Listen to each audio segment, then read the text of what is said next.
What's up? 2011 Chevy Traverse, doing some struts. First thing you want to do, take a little screwdriver, give these little covers a little pop. Come off of there, then you got your nut, 15 millimeter, pop them off, spray them down with some PB Blaster. While that PB Blaster is soaking, you come over to the passenger side and you take off 15 millimeter ground right there. And then you start popping these little clips up. You know, get them just worked up. If they don't come out easy, there you go. Use some little pliers to get them the rest of the way. So we're gonna go through the line and get all those off. And then there should be one little clip in here. Nope, not on this one. Maybe. Doesn't look like it's on this model. Cool. All right, kill it, Casey. All right, we gotta figure out how to get these wiper blades off. And that's gonna be with the hood closed. What did you guys do? This guy up and give her a wiggle jiggle. There we go, she broke free. Now we gotta get the other one, and I'm not tall enough for that. I've gotta get on my soapbox.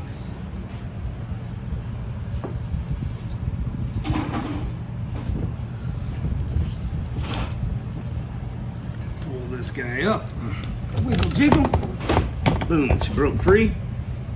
I always put the passenger side on the passenger side of the vehicle, driver's side on the driver's side. And if your windshield wiper blades don't come off, you might need a tool for that. Now we gotta pop the hood again. All right, we gotta take this little strut rod out of the way, so we're gonna get our little screwdriver up underneath of there to pull the clip. Austin, hold this hood up so it doesn't fall down on us. Here we go, and we're just gonna pop that right off there. That's how you get that off. All right, ended up taking this cover off because it butts up against our cover here. Just easier, just popped all those tabs out real quick. Some of them were a pain, broke them. I got extras laying around. Most of them came out fine. All right, we got this off. And this, what you gotta do is once you pop this up a little on this side, this is the driver's side, and pull backwards and lift it over that ground hole right there, and it pulls backwards because this clips under the windshield. You see those little clips? Don't just try to pull this straight up. You're gonna break all your clips underneath here. All right, so just be careful taking this plastic off, and that is going to expose the top of our struts here. Sorry, my flash isn't on. We got 3 nuts there. I believe they're 15 millimeter. We'll give them the old zipperoo, both sides. All right, guys, we got her up in the air. This is Canadian Casey. He looks funny. How y'all doing? Don't mind him. We call this guy Chubbs because he's got a belly. All right, now, all right, there's our strut. See, we loosened those top 15 millimeter bolts right there, and when we lifted it up, it just fell down. Now all we gotta do is disconnect this here wiring harness. Take this one out. They're just Christmas trees right there. See that? It wiggles. Get a little screwdriver or something.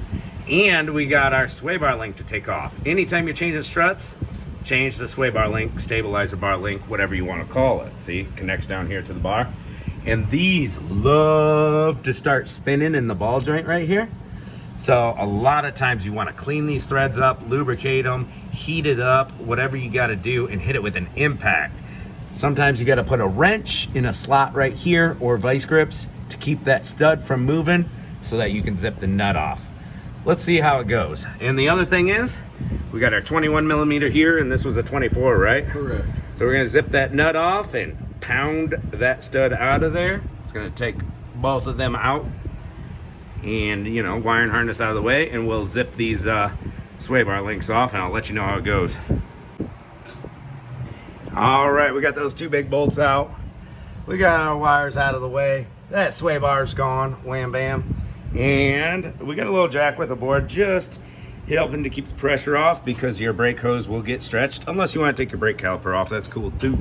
All right, we're gonna grab that strut right on out of there and pop our new strut in.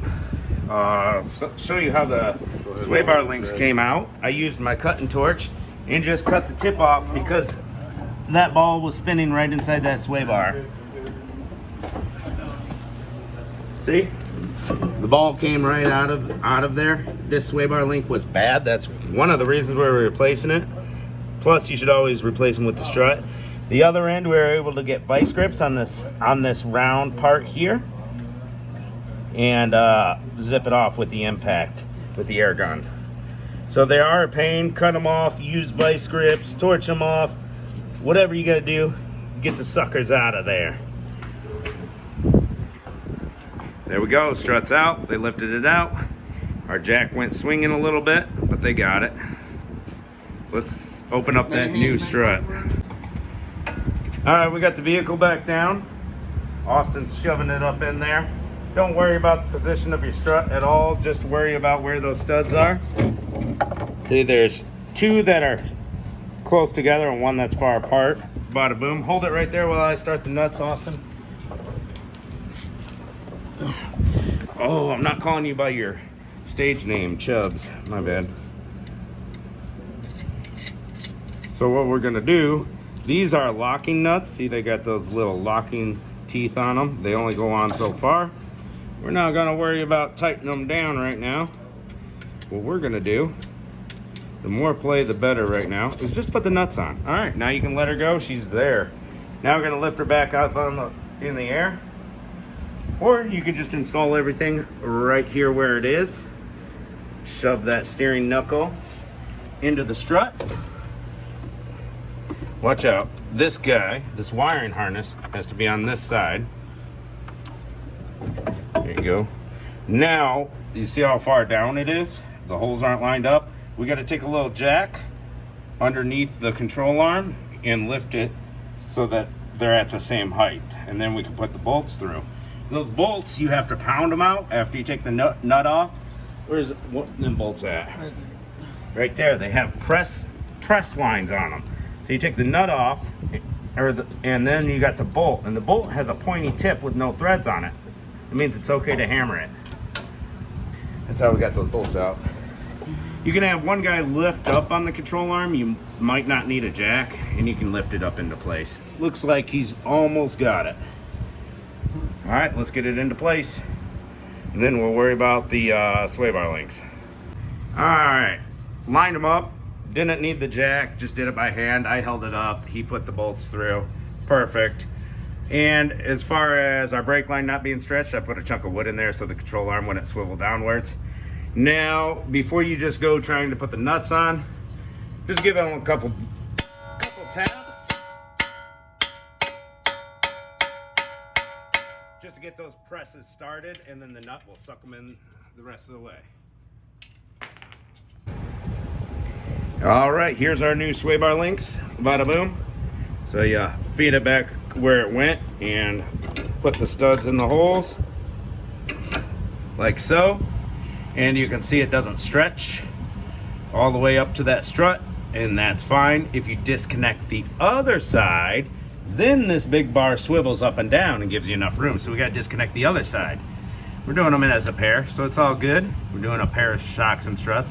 So we got to disconnect the other side, and then it'll give us a lot of room. Instead of trying to, if we take this chunk of wood out, it'll get almost there.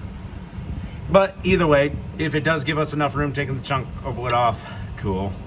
But as you can see, these ones have a nut on the back, so you're not gonna have any problems tightening these down. Put a wrench, whatever size that is, looks about 18-ish. So it's gonna go through the hole. You're gonna put a wrench on this side and put your nut on this side and tighten her down. All right, so we got these all tightened down. Our struts tightened down. Beautiful. So now what we do is tighten down those nuts at the top of the strut, tighten down our sway bar link, put our tire back on here, and we got grease fittings that go in this. This is a premium sway bar link. There's our grease fittings. They should be about a 7mm. And then after you got everything put back together, grease those up, put some grease in there so they stay alive for a long time. And then we just put the cowl back together, hood prop rod, put that cowl back on, you know, all the plastic, after we got those nuts tight up there on the strut. And that'll about do it.